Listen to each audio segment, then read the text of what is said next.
पहली बार इस प्रकार के विशाल सामाजिक मंच में मुझे आने का अवसर मिल रहा है। मेरी दादी जी सोनीपत जिले की थी। चौधरी चरण सिंह जी आपके अपने रहे। चौधरी अजीत सिंह जी को आपने बहुत करीब से देखा हो। आज मुझे भी अवसर मिल रहा है। हरियाणा वीरों की भूमि है, क्रांति की भूमि है। बड़े बड़े शासकों के सामने या गांव के लोगों ने अपने संगठनों के साथ लड़ाई लड़ी। सबसे पहले सामूहिक तौर पर ओडिशा के रेल हादसे को लेकर हम सब ने प्रार्थना की है। मैं दोबारा अपने तरफ से श्रद्धांजलि देता हूँ, पीड़ित परिवारों के प्रति संवेदना व्यक्त करता हूँ। कैसा मंजर हमें देखने को मिल रहा है कि लोग आपदा को भी अवसर के तौर पर देखते हैं। जब दुर्घटनाएं होती हैं तो मानवीय भावनाएं निकल के आती हैं, गम का विषय है, दुखदायी माहौल होता है। सरकार सुनिश्चित करे कि ये घटनाएं क्यों हुई। तकनीकी तौर पे सरकार की सामूहिक जिम्मेदारी होती है, कैबिनेट के एक मंत्री की जिम्मेदारी नहीं होती। 20 साल में सबसे बड़ी दुर्घटना रेल की, सैकड़ों लोग मारे गए, कितनों का भी उपचार चल रहा है गंभीर हालत में। जवाबदेही सामूहिक तौर पर पूरे सरकार की बनती है। सरकार सफाई दे, सरकार ये सुनिश्चित करे कि दोबारा ऐसी घटनाएं कहीं देश के किसी कोने में ना हो। पहले तो ये मांग इस मंच के माध्यम से करना चाहता हूँ। बहुत सम्मानित हमारे मंचासीन उप राज्यपाल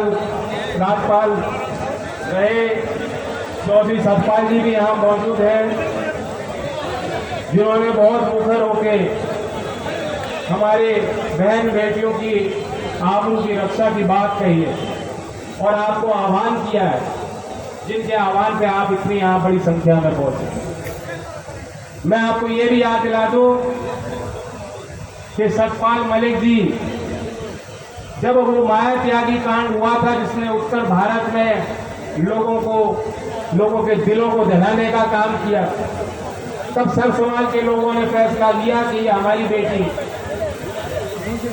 और उसके उस अत्याचार के खिलाफ जेल भरो मूवमेंट आंदोलन की शुरुआत चौधरी साहब ने की। तो संघर्ष समिति का अध्यक्ष भी चौधरी चरण सिंह जी ने सतपाल मलिक जी को बनाया, और जिस दिन चौधरी चरण सिंह जी ने माया त्यागी कांड के विरोध में गिरफ्तारी दी थी, उस दिन उनके साथ गिरफ्तारी देने वाले भी सतपाल मलिक थे। तो बिल्कुल सही बात है कि आज फिर दोबारा वही लड़ाई आई और आपके मार्गदर्शन में यहाँ इस समर्थन पंचायत में उचित फैसले लिए जाते हैं। मैं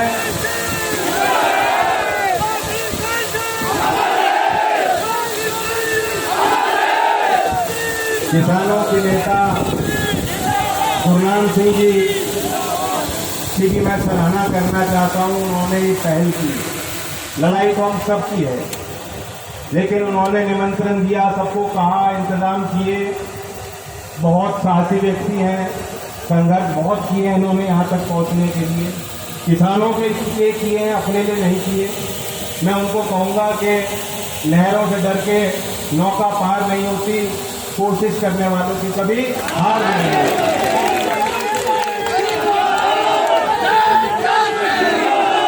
उन्होंने अभी मुझसे पूर्व में मूल मुद्दों की भी बात की। बिल्कुल सही बात है। एक राष्ट्रीय चरित्र पे भी हमें सोच विचार करना है कि हमारे देश का चरित्र क्या रहा है, क्या संस्कार रहे हैं, हम किस ओर चलना चाहते हैं। आप याद कीजिए, जहां एक तरफ केंद्र की सरकार 9 साल का जश्न मना रही है, क्या 9 साल पहले भी देश में ऐसा माहौल होता था कि जब किसी के खिलाफ जो पीड़ाएं हैं, उसकी पीड़ाओं के विरोध में कोई अपनी बात रख रहा है, कोई पीड़ित है, उसके खिलाफ ऐसा माहौल बना दिया जाता है कि उनकी जातियों की तलाशी होती है। देश की बेटियों की जातियों की तलाशियां हो रही हैं, उनकी जातियां ढूंढी जा रही हैं। 9 साल पहले कभी ऐसा माहौल था कि कोई रेप का आरोप किसी में लगे और उसको बचाव के लिए लोगों को जुटाया जाए। कश्मीर में आपने होते देखा, गुजरात में सजा व्याप्तियों को उनके अच्छे चरित्र के कारण जल्दी छोड़ दिया गया है। उन्नाव जिले में उत्तर प्रदेश में हमने यही कांड होते देखे हैं। हाथरस में बेहद गरीब परिवार तो रात रात घर वालों को आखिरी दर्शन नहीं करने दिए, चिता पे जबरदस्ती प्रशासन के लोगों ने उनको जला दिया। उस पीड़ित परिवार को भी न्याय नहीं मिल पाया है, उन्होंने भी बहुत संघर्ष किए। उनके लिए बचाव के लिए जब कोई सामने आए समाज के लोग, तब भी बताया गया नहीं ये तो जातियों का विषय है, ये फलाना उस जाति से है, फलानी उस जाति से है। उसी तरह से ये पहलवानों के साथ इनकी कोशिश रही है। पहले शुरुआती तौर पे पहले ही दिन से इनकी साजिशें शुरू हो गई। इन्होंने यहाँ तक कहा कि ये खेल संघ की लड़ाई है, कुश्ती संघ की लड़ाई है, कि हरियाणा के लोग कुश्ती संघ में ज़्यादा हैं, यूपी के लोग कुश्ती और पहलवानी में कम हैं, और कुश्ती संघ में संगठन में यूपी के लोगों की हटाने के लिए, यूपी के लोगों को बाहर करने के लिए इस तरह की साजिश रची गई। पहले तो मैं आपसे ये पूछता हूँ, हम सब यहाँ ये भी जानते हैं कि भारत की समाज की क्या स्थिति है। हम अभी भी बहुत चीज़ें बदल गई, लेकिन अभी भी पुरुष प्रधान देश है। एक तरफ हम धरती को माँ मानते हैं, ब्रह्मपुत्र नदी को जो विराट विशाल नदी है उसको छोड़ करके देश की सारी नदियां हैं वो उनको स्त्रीलिंग हमने दिया है। इसलिए दिया है कि वो जीवन का रूप है। सबके घर में बेटियां हैं, सबके घर में बहनें हैं, सबके घर में माता हैं, सबके घर में बुआ है, मौसी हैं। बिना मातृ शक्ति के जीवन संभव नहीं है। लेकिन फिर भी हमारे देश में बराबरी नहीं, गैर बराबरी बढ़ती जा रही है। और इस देश में माहौल ऐसा है कि कई महिलाओं के साथ जब उनके साथ ऐसे कृत्य होते हैं, वे खुलकर अपनी शिकायत भी नहीं रख पाती हैं। उन्हें न्याय नहीं मिलता या उन्हें न्याय की उम्मीद नहीं होती समाज से। वे अपने आप को शर्मिंदा महसूस करती हैं, अपने आप को दोष देती हैं, अंदर अंदर घुट के मर जाती हैं। वो बाहर अपने जुबान पे वो बात नहीं ला पाती कि उनके साथ क्या हुआ। और यहाँ इतनी बहादुर हमारी महिलाएं हैं। कई महिलाओं ने आगे आके शिकायत विधिवत दर्ज की है, शिकायत उनकी दर्ज हो चुकी है। देश के सभी लोगों को ज्ञात है, देश के अखबारों में एफआईआर छप गई है। जो अब तक बचाव करने में लगे थे कि झूठी मूठी बात के कोई एविडेंस नहीं है, शिकायतकर्ताओं की सारी सूचनाएं आप सबके पास पहुंच गई हैं, उनकी पुष्टि भी की गई है।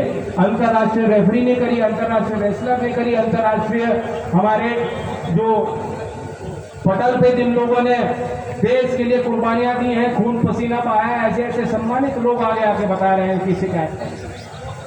तब भी ये आरोप लगना कि ये कुश्ती संघ की लड़ाई है, मैं तो कह देता हूँ क्योंकि हरियाणा की धरती पे है, यहाँ बहुत बड़ा सम्मान, बहुत बड़ा मेल है। मैं यूपी से आज आया हूँ, यूपी के उन जिलों से लोग आपके बीच आए जो नेपाल के बॉर्डर से चल के लोग आ रहे हैं, पीलीभीत लखीमपुर से आ रहे हैं। तो ये मत सोचना हम लोग तो एक ही है। रोटी बेटी का सामाजिक तौर पे हरियाणा और उत्तर प्रदेश के लोगों में कोई फर्क नहीं है, बल्कि उत्तर भारत में एक ही संस्कृति है। तो गांव देहात की एक ही संस्कृति, भाषा बदल जाती है, पानी बदल जाता है, लेकिन आदमी की नैतिकता, हमारा जमीन, हमारा जुनून, हमारी लड़ाई, हमारा खून, हमारा डीएनए एक ही है। ये आपको याद रखना चाहिए। और फिर भी क्योंकि यहाँ सभी राजनीतिक पार्टियों के लोग आए, प्रतिनिधि आए, अपने तरीके से वो साथ भी है खेल इनकी खिलाड़ियों के साथ। हमारे हनुमान जी यहाँ नहीं है, वो भी बयान दे रहे हैं, लगातार कर रहे हैं राजस्थान में। चंद्रशेखर जी यहाँ आपके बीच आए, मैं आया हूँ, विभिन्न पार्टी के प्रतिनिधि हैं।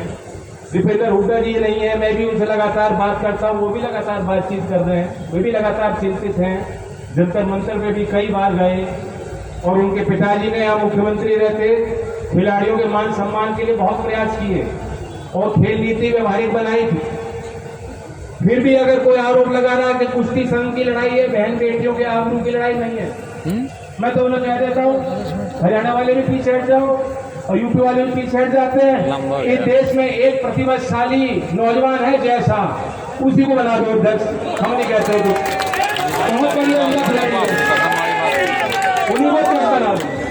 कोई खिलाड़ी भी कुश्ती नहीं करेगा। लड़ाई बहुत बड़ी है, कहाँ ले जा रहे हो उस बात, क्या मतलब है उन बातों। मैं सार्वजनिक तौर पर कह चुका हूं, आज इस मंच से फिर कहता हूं, ये कोई राजनीतिक लड़ाई, हमारे आपस की झगड़े की लड़ाई की बात नहीं है। मैं अपने पार्टी का राष्ट्रीय अध्यक्ष हूं, लेकिन राष्ट्रीय अध्यक्ष बाद में हूं। मैं राज्यसभा का सदस्य हूं आपके आशीर्वाद से, लेकिन राज्यसभा की सीट बाद में है। मैं पहले भाई हूं अपनी बहनों का, इनके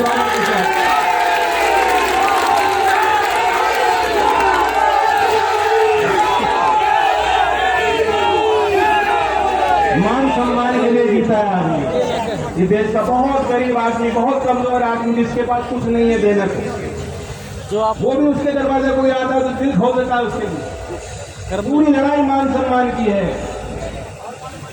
जिस समाज में, अगर समाज में हम जीवंत समाज और सभ्य समाज का हिस्सा है, आप ये जानते हैं कि जिस तरह हमारे शरीर में अपने आप को ठीक करने की एक शक्ति होती है, उस शक्ति की सीमाएं होती हैं। ज्यादा बड़ा घाम लग गया तो आपको उपचार कराना पड़ेगा, लेकिन आपके शरीर के अंदर भी वो शक्तियां हैं कि जब कोई कीटाणु आता है तो उसका वो मुकाबला करती है।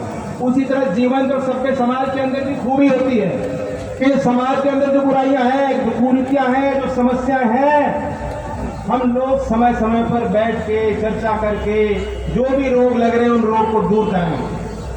आज एक बहुत बड़ा रोग है, कुछ लोग एक मामूली व्यक्ति के